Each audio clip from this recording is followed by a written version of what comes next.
le Kinyan que nous allons voir, Kinyané à Torah que nous allons étudier ensemble aujourd'hui, B'siyata d'Ishmaya et B'dikduk Chaverim. Dikduk Chaverim, qu'est-ce que ça veut dire Dikduk Chaverim? Ça veut dire la capacité à être minutieux dans Dikduk, donc minutieux dans la Torah à travers un échange entre Chaverim. Les Dikduk Chaverim, un Dikduk généré par les Chaverim. Effectivement, on constate que dans toutes les universités, les bibliothèques sont très calmes. Il y a certes la salle, l'amphithéâtre dans lequel on transmet, mais bon, il faut transmettre, mais une fois que, après, chacun pour soi. Et attention s'il y a du bruit. Un Beth Midrash, c'est pas comme ça. Un Beth Midrash, ça bouillonne, c'est effervescent, c'est dynamique. Il y a un échange. La Torah est étudiée en groupe, alors que les matières profanes, une fois qu'il y a cette transmission qui est faite, ensuite, c'est étudié seul, isolé. Pourquoi est-ce que la Torah est étudiée en groupe? Comment on peut expliquer ce phénomène? La Torah, c'est étudié dans des bâtés midrashot. Pourquoi on n'aurait pas un petit bureau à chacun? Chacun étudie sa Torah, il y a un cours commun. Ensuite, chacun rentre dans sa chambre et étudie. Pourquoi créer un bâté midrash? Tout au long de l'histoire, ce qui nous a consolidés, ce qui nous a accompagnés, ce qui nous a permis d'arriver jusqu'à aujourd'hui, c'est les bâtés midrashot qui, tout au long de l'histoire, nous ont accompagnés. Et ces bâtés midrashot, tout au long de l'histoire, étaient, Baruch Hashem, bien remplis, avec du bruit, un maximum d'ailleurs, du désordre aussi, n'est-ce pas? Des livres un peu jetables et d'autres choses. C'est comme ça fait partie, c'est la vitalité, l'expression de la vitalité. C'est à la maison. L'expression de la vitalité. Et donc cette l'expression de cette vitalité est indispensable pour étudier la Torah. Pourquoi est-ce qu'il faut impérativement étudier la Torah en groupe? Pourquoi est-ce qu'on ne pourrait pas étudier la Torah tout seul? Alors commençons, et ça c'est Dikduk Chaverim. Pour acquérir la Torah, il faut Dikduk Chaverim. C'est à travers un échange que l'on est beaucoup plus précis, minutieux, et que l'on peut acquérir la Torah. Essayons de voir un petit peu pourquoi. Déjà, en tout premier lieu, il faut citer cette Mishnah de Pirkei Avot, qu'on a déjà vue, mais que peut-être on rajoute encore peut-être quelque chose. Rabbi Hanina Sgan HaKohanim, au début du 3e chapitre, Mishnah Bet, de Pirkei Avot. Rabbi Hanina Sgan HaKohanim Omer. Rabbi Hanina ben Tradion Omer. Shnaim shiyoshvim ve'en benehem divrei Torah areze moshav letzim. C'est-à-dire deux personnes qui sont assis dans un même endroit et qui n'échangent pas en divrei Torah. Chacun il a la Gemara, attention. Chacun il a sa Gemara ouverte. Mais en benehem divrei Torah, c'est un moshav letzim. Sheneemar uv moshav letzim lo yashav. Alors, il n'y a pas marqué beforage que shnaim shiyoshvim ve'en benehem divrei Torah. Il y a deux explications. On va prendre la première. La première explication, En Benem du Torah, c'est-à-dire qu'ils sont là à échanger, mais pas en Torah. Ils sont là à échanger, mais pas en Torah. Shnaim Shiyoshvim Ben Benem du Torah. C'est-à-dire, dans un premier temps, j'ai introduit la deuxième explication, on va dire. On va passer en ordre. La première explication. Shnaim Shiyoshvim, c'est-à-dire deux personnes qui sont installées autour de quoi que ce soit ou pas, et puis ils n'échangent pas en Torah. De quoi ils parlent? Les sujets ne manquent pas. Il dit, ce rassemblement entre ces deux personnes réunies et qui ne traitent pas de divrei Torah, c'est un moshav letzim. Pourquoi il parle de politique? C'est très sérieux. Et pourquoi c'est un moshav letzim? Alors il dit le Midrash Shmuel, la letzanout, c'est quoi? C'est le manque de considération. C'est-à-dire les choses qui sont très importantes, on ne les considère pas assez. Et il dit le Tosfot Yom Tov, il ramène des en letzanout gdola. Il n'y a pas de litzanout plus grande que celle à qui on dit Mene Zehuvim Sha'achat, tu as 1 heure pour compter et prendre des pièces d'or. Toutes les pièces d'or que pendant cette heure-là tu compteras, elles sont à toi. On ouvre quelque part même l'entrepôt du roi dans lequel il y a tous ses trésors. Et puis on lui dit vas-y, tu rentres, tu as 1 heure. Tout ce que tu prends, c'est à toi. Au bout d'1 heure, il y a l'alarme, tu sors. Tu as 1 heure, pile. C'est quoi, qu'est-ce que vous faites? Si on vous donne 1 heure pour aller chercher des pièces d'or, des diamants, comment vous faites? Comment vous gérez? Où vous mettez? Alors, des sacs. Des sacs, des sacs et des sacs et des sacs. Des peines. Alors, voilà, des peines. Même pas, on dit bonjour. Il dit, V'chol shetimne yihye shelcha. Tout ce que tu compteras sera à toi. Oui. Alors il dit, et lui, on lui dit ça, et il reste dehors, installé, en train de siroter sa petite citronnade. והוא בטל. quoi? הוא ודאי מתלוצץ מן הזהובים, הוא מבזה אותם. n'est-ce pas? Il dit, Ken abatel mi divrei Torah. Divrei Torah, c'est bien plus que ces trésors et que ces pièces d'or. A priori, aujourd'hui, on voit moins, mais après, arrivé à 120 ans, on va regarder la minute qu'on a passée à discuter avec un tel, à perdre son temps. On dit, Ribono shel olam, j'aurais pu me mettre dans mon sac bien plus que des pièces d'or, bien plus que des diamants. Yekarahi mizahav, ou mipninim, la Torah, elle est plus yekara, mizahav ou mipninim. Et là, j'étais assis en train de discuter pour ne rien dire. C'est le mabat, le regard juste, c'est un regard qui est bien plus que celui qu'un roi invite à rentrer dans sa trésorerie. N'est-ce pas? C'est bien plus. Là, Kadosh Baruch Hu, il dit, vas-y, Khatov, prends, attrape. Oh, je préfère aller là. Il dit, ça c'est Moshav Letzim. Donc deux personnes, au lieu d'étudier, ils sont en train de discuter, de ne rien dire. C'est Moshav Letzim, parce que si tu avais la juste appréciation de la Torah, ton comportement aurait été différent. Oy lahem la briot, mais el bona shel Torah. La Torah, malheureusement, n'est pas considérée telle qu'elle devrait l'être. La Torah n'est pas considérée telle qu'elle devrait l'être. La Torah n'est pas considérée telle qu'elle devrait être. La Torah, on devrait être Chotef et Chotef. Et les gens préfèrent le whisky à la Torah, malheureusement, des fois, pas tout le monde. Khalila. Il y a des gens qui préfèrent le whisky à la Torah. Au lieu de prendre un livre, tu vas boire le whisky. Au lieu d'écouter un shiur, tu prends le whisky. Oy lahem la briot me'el bona shel Torah. Shem yatzilim, vous êtes mitrazek dans la chava, dans la chashivut de Talmud Torah. Quand il y a deux possibilités, il faut tout de suite Torah. Il y a possibilité de jouer à quelque chose Torah. Ça c'est sinon c'est Moshav Letzim. Il n'y a pas d'chashivut de la Torah. Ça c'est la première explication. Shleim sheyoshvim ve'en benehem divrei Torah. Ça veut dire ils discutent d'autre chose. Mais il y a une autre explication. Ça c'est le Midrash Shmuel, un Kadmon. Et une autre cette première explication, c'est au nom du Chassid. Qui le Chassid? Le Chassid Yavetz. Et Yavetz, le Chassid Yavetz, c'est donc un ouvrage sur les Pirkei Avot qui est attribué à un des grands de la Torah qui malheureusement ont été expulsés d'Espagne.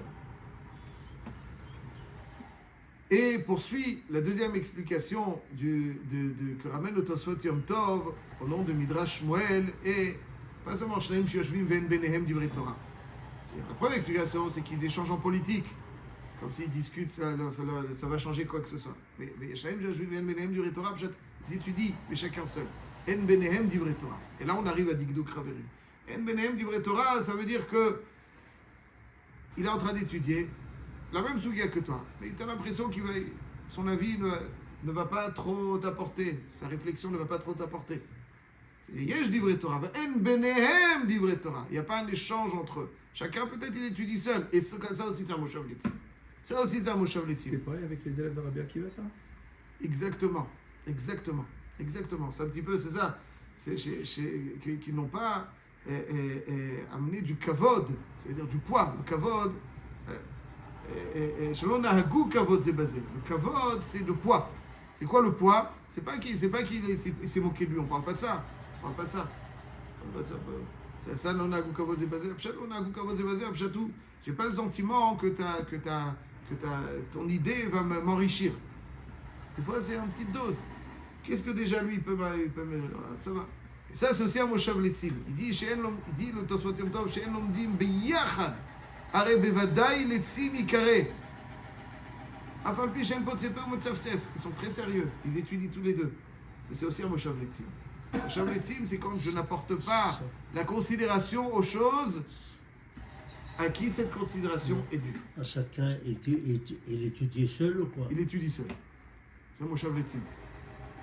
Moshav Letzim, parce que il n'y a pas d'échange. C'est lui, qu'est-ce qu'il comprend pour m'apporter quoi que ce soit? Moi, m'apporter, c'est une force de gamme. C'est les tzanout, c'est un autre rival. Le Hatan il perd. Toujours il est là, toujours seul. Ah ben l'alcool pas Oui, libre. Il y a des fois, M. Cohen, je précise quelque chose. Dire ou pas? Pourquoi? Je vais vous dire pourquoi.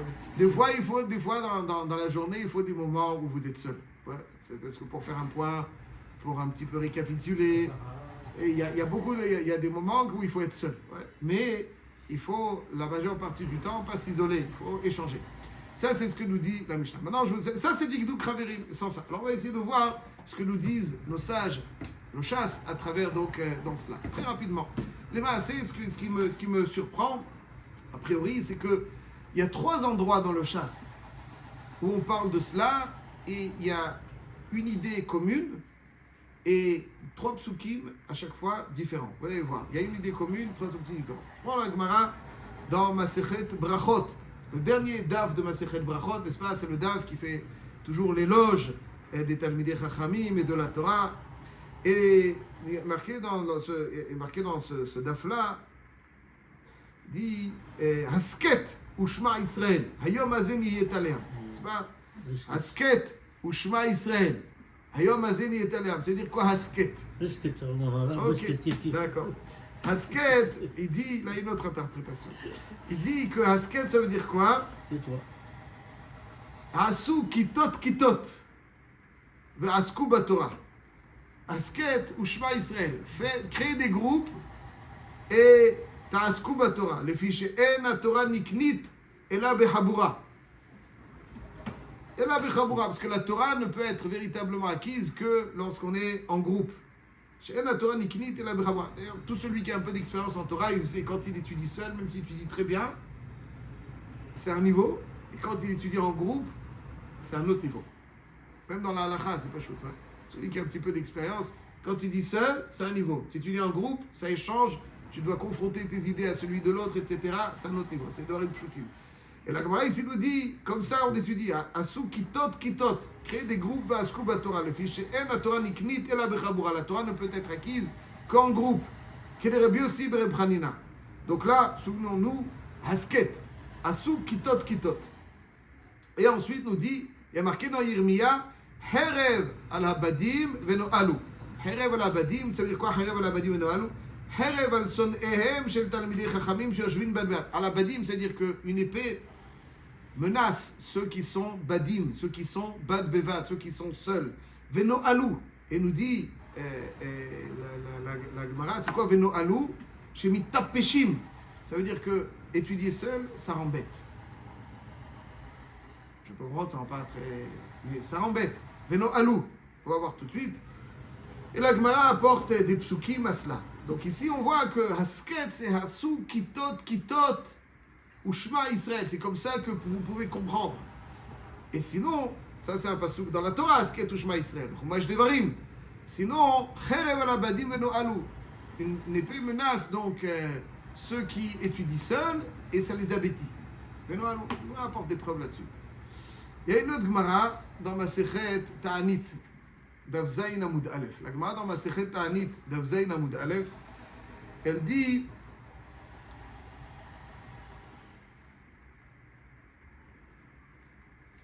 Amar Rabbi Chama, Maï dirtiv barzel bebarzel yachad, lomar ma barzel ze echad bechaded et chavero, afshni talmidei chachamim mechadidin. Donc il y a un pasuk dans Mishlei, barzel bebarzel yachad. Ça veut dire que le fer s'aiguise mutuellement. Il dit la même chose. Les Talmidei Chachamim mechadidim ze et ze ba'alacha. Mechadidim ze et ze ba'alacha.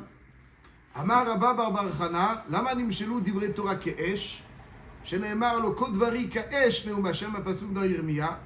Ma esh enodolek yechidi, pour allumer un feu digne de ce nom, il faut plusieurs morceaux de bois. Av divrei Torah mitkaimin beyechidi. Donc ici on apporte une autre approche. On parle de barzel be barzel, on parle de esh, barzel be barzel yachad. Yachad, c'est à dire pour aiguiser, c'est pour aiguiser barzel be barzel yachad. Kodvari ka esh neum Hashem. Et ensuite, va'inu damar b'yosef b'chanina cherev al-abadim veno alum. Ça veut dire cherev al-abadim, c'est un peu menace ceux qui étudient seuls. Donc on voit que la Gemara dans Masechet Brachot aussi rapporte cherev al-abadim et tout ce qui suit, mais elle apporte Hasket ou Shema Israël, hayom hazen yiyet aleam. Et ici, Asu Kitot Kitot, et ici dans Masechet Ta'anit Daf Zayin, on parle de Barzel be Barzel Yachad, et Alu Kod Dvari Ka'esh Neum Hashem, et seulement ensuite on rapporte le pasuk de Cherev al-Abadim. Ma'anien. Hein? Éloigne-toi de d'étudier seul, mets-toi en groupe et tu verras ce que tu vas gagner. Très bien. Mais dans l'éloge que l'on fait de celui qui étudie ensemble, ici une fois on parle de Barzel, ce qui n'est pas apporté dans Brachot. Et dans Brachot, on parle de Hasket, Asu Kitot Kitot. Et ensuite, on amène donc l'enseignement commun de Cherev al-Abadim. Dernière petite nekuda dans Masechet Makot, Daf Yud Amud Aleph. Il y a marqué Mi ohev be'amon lo tevoa. Mi ohev be'amon lo tevoa. Où c'est marqué ou mi ohev be'amon lo tevoa? C'est marqué dans Kohelet. Ohev kesef lo isba kesef. Isba kesef. Ou mi ohev be'amon lo tevoa. C'est-à-dire celui qui aime l'argent ne sera jamais rassasié.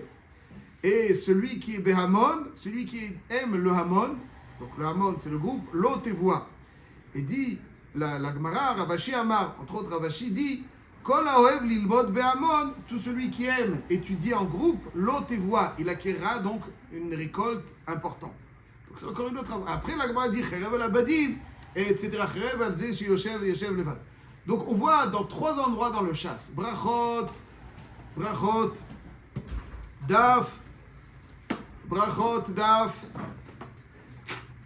Samer Gimel Amoudbet, ouais, c'est la dernière. Samer Gimel Amoudbet.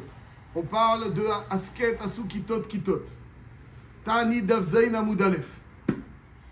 Barzel be Barzel Yachad. Makot Daf Yud Amoud Aleph. Ohev Kesef Lisba Kesef. Umi Ohev Behamon Lo Tevoa. Celui qui aime Behamon Lo Tevoa. Et à chaque fois, donc, 3 enseignements différents, mais à chaque fois qui suit de Cherev al Abadim. Pourquoi 3 enseignements différents et qui est Cherev al Abadim? Alors il y a un shoot qui s'appelle Binyan Shlomo de Rab Shlomo Hakohen Mivilna qui donne l'explication suivante. Il dit comme ça. En réalité, c'est dire Cherev al Abadim, ça veut dire que la solitude est destructrice. C'est ça que ça veut dire. Cherev al Abadim, quelqu'un seul dans la vie, c'est destructeur. Cherev al Abadim, c'est vrai dans la vie de tous les jours, quelqu'un qui est seul, c'est destructeur. Chavruta ou mituta. On peut pas. Un homme, il n'est pas fait pour quelqu'un qui s'isole, il se morfond et il s'auto-détruit. On est obligé d'avoir un chibour, chaver. Mais c'est vrai encore plus, nous dit Cherev al Abadim, c'est-à-dire l'étude seule est destructrice. Elle abétit, elle rend bête. Malheureusement, on voit des gens qui étudient des années et bon, pas assez. Ça veut dire on ne ressent pas assez. Pourquoi? Parce que bien souvent, ils étudient un peu seuls. Quand on étudie seul, il n'y a pas cet échange qui enrichit, il n'y a pas cette confrontation d'idées, il n'y a pas cet esprit aiguisé, parce que les esprits s'aiguisent mutuellement. C'est ce qui a marqué. Alors, pour il y a marqué 3 fois. Il dit le Binyan Shlomo, donc c'est aussi l'auteur du Cheshek Shlomo à la chasse, il dit comme ça. Il y a 3 situations dans lesquelles on est obligé d'être ensemble. D'abord, pour engranger des enseignements. Même pour engranger des enseignements, quelqu'un nous rappelle, il nous précise, Dikdouk Raverim. Des fois, on peut, quand on écoute du maître même, entendre quelque chose, et c'est approximatif. Alors, pour connaître, tout simplement, pour connaître avec précision ce qui doit être connu et su, alors ça, il faut cette précision. Ça, c'est donc ouais. Donc, il y a ce shlav où on engrange, mais il y a ce shlav où on doit aiguiser l'esprit. C'est-à-dire on doit être mépalpel. On doit être mépalpel au-delà de l'engrangement de cette récolte. C'est-à-dire on doit être mépalpel. C'est-à-dire ensuite, les enseignements, on doit les confronter. Donc après, il y a une contradiction apparente. On doit les comprendre, on doit les approfondir. Ça aussi doit se faire en groupe. Pas simplement pour connaître avec précision, mais pour comprendre et approfondir ce qui n'est pas dans un premier temps, dans l'enseignement premier que nous avons reçu, approfondir. C'est à travers, ça c'est la Gemara. Donc ça c'est Pilpoul à Talmidim. Ça c'est aussi, Pilpoul à Talmidim, c'est le Pilpoul Chaverim, déjà. Ouais, c'est Pilpoul à Chaverim. Ça c'est déjà. Et après, donc ça quelqu'un donc acquiert des bases solides pour pouvoir comprendre correctement. Mais après, des fois, il faut trancher. C'est-à-dire qu'il y a des questions halachiques qui se posent. Est-ce que quelqu'un peut se considérer suffisamment costaud pour solutionner, trancher dans les questions halachiques en étant méhayen tout seul? Ça aussi non. À chaque fois, il faut, quand on a des questions halachiques, faire part à des amis de ces questions, de notre point de vue, pour véritablement enrichir ce point de vue et être en mesure de trancher correctement. Donc en réalité, certains parlent d'être capable de trancher. Mais on ne peut pas trancher si on n'a pas les connaissances et si, attention, on n'a pas l'approfondissement nécessaire. S'il n'y a pas l'approfondissement nécessaire, alors on tranche avec quoi? On tranche avec rien du tout. Il faut, bien entendu, les connaissances, ça c'est la base, mais il faut aussi et surtout l'approfondissement et ensuite on est en mesure de trancher. Ceci étant dit, nous dit le Cheshek Shlomo, le Binyan Shlomo, que les 3 Gemarot font allusion à 3 nécessités dans l'étude en groupe. La première, dans Masechet Makot, on parle de Tvoua. C'est-à-dire que pour engranger les enseignements, on parle de Tvoua. Behamon lo Tvoua, Ohev Behamon lo Tvoua. C'est-à-dire pour engranger donc des récoltes, pour être... ça il faut Behamon. Il faut déjà, pour engranger avec précision de la récolte de bonne qualité, ça c'est... Ensuite, nous avons la Gemara dans Masechet Brachot qui nous parle de Hasket ou Shema Israël, Asou Kitot Kitot. C'est quoi Asou Kitot Kitot? Ça veut dire qu'il faut faire Chatet et Atzmo. Il faut des Kitot, et c'est les Chatet et Atzmo, ça veut dire que l'olive, on la presse. Il faut broyer. Il faut broyer. Ouais, il faut broyer. Katetu Atzmechem. Il y a marqué Hasket ou Shema Israël, Katetu Atzmechem al Divrei Torah. Il faut se broyer. Pourquoi il faut se broyer, c'est-à-dire c'est des fois à la fin de la journée, si on n'est pas fatigué, c'est très mauvais signe. Celui qui sort du collège, si je le vois, il est en forme, il faut reprendre à zéro. Il faut revenir à 9h du matin. Si tu es épuisé, c'est le meilleur des signes. J'adore ça. Si tu es épuisé, c'est que tu t'es broyé. Bien entendu, c'est à toi que je pensais que je te vois. Non, c'est déjà, moi je dis avant 9h. Ça c'est donc... כתתו עצמכם על דברי תורה. דאמר יש להקיף להם שדברים כנים לה במי שממית עצמו, אדם כי ימות באוהל. Donc ça c'est כתתו עצמכם. Ensuite, il y a barzel bebarzel yachad. Ça veut dire pour pouvoir trancher. Trancher, ça c'est déjà... Il faut être un barzel déjà, capable. Il faut trancher avec précision. Ça c'est aussi barzel bebarzel yachad. C'est aussi cette capacité de trancher qui fait suite à cette voix, à ce Katetu Atzmechem. Ensuite, il y a Bebarzel, Barzel Yachad. Ça, c'est la Suga dans Masechet Ta'anit, et c'est les 3 formes. Et à chaque fois, comment ça rentre sous le texte de Cherev El Abadim. Cherev, celui qui donc est Ebad, dans ces 3 dimensions, ces 3 formes. Ça, c'est comme ça que la Torah est Niknit Bedikduk Rabbi. Zach, bon.